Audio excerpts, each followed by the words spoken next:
continuing our conversation, we started with how to prepare a CV because you're looking for a new job. Now you have an interview, how to prepare for the interview. And now if you're sitting in the interview and you are asked what you're earning now, as opposed to this is the benchmark salary that we have for this position, how as a woman should you respond to that question? Well, we're now moving into, does sharing your salary perpetuate the gender pay gap? And I believe it does. Because I think one of the things is by the time you're 10 or 15 years into your career, and if you've possibly had maternity leave, you might very well be significantly behind your male colleagues. And how do you now say, I've got 10 years experience, I've got the same undergraduate degree as somebody else, but I'm earning around about 10 to 15% less because I'm a woman. So by sharing that salary, and let's say that there are two positions on offer and one's going to a male and one's going to a female, are you now going to be given a lower offer? And of course, the chances are you are, because companies are also in a position where they need to look at their budgets and their targets, and they've got to say, this is what we can afford to pay. If we're paying a man X, we're going to pay the woman Y because they're both going to be happy because they're both getting more than they were getting at their previous jobs. Unfortunately, the woman was already earning less. And so this then moves that whole gender pay gap forward in a rather unfortunate way.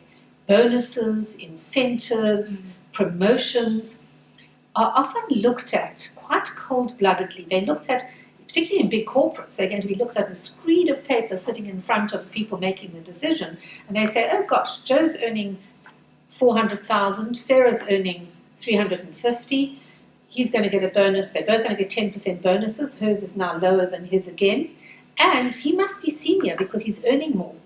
But he's not necessarily senior, he just maybe negotiated a better package at the beginning because he had a better package in his last job and in his job before that. So it just keeps aggravating the situation.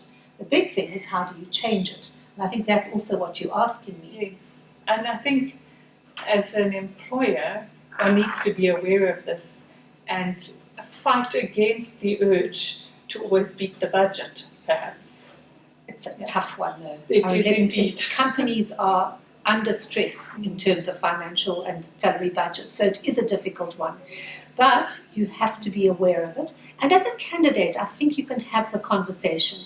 You need to put the conversation out there and say, one of the reasons I'm changing my role, one of the reasons I'm here for this opportunity is because it looks exciting. It's something that I really think I could do extremely well, but I'm available because I believe I'm being underpaid in my current position because of my gender.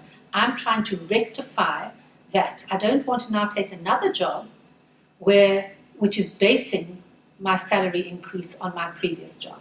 I've done the research, I've looked at market-related salaries, and I believe that people with my skill and my experience are earning more than the offer you've put on the table. It's slightly less than what I asked for, but I think we need to have the conversation as to why I'm getting such a low offer, considering the band that the salary is in. The difficulty is women really, generally, struggle with being that level of negotiating. We need to learn to be able to do it as part of a complex issue of addressing the gender pay gap. So if you are a woman going into this conversation, be prepared. Have the facts at your fingertips and try to be unemotional about it.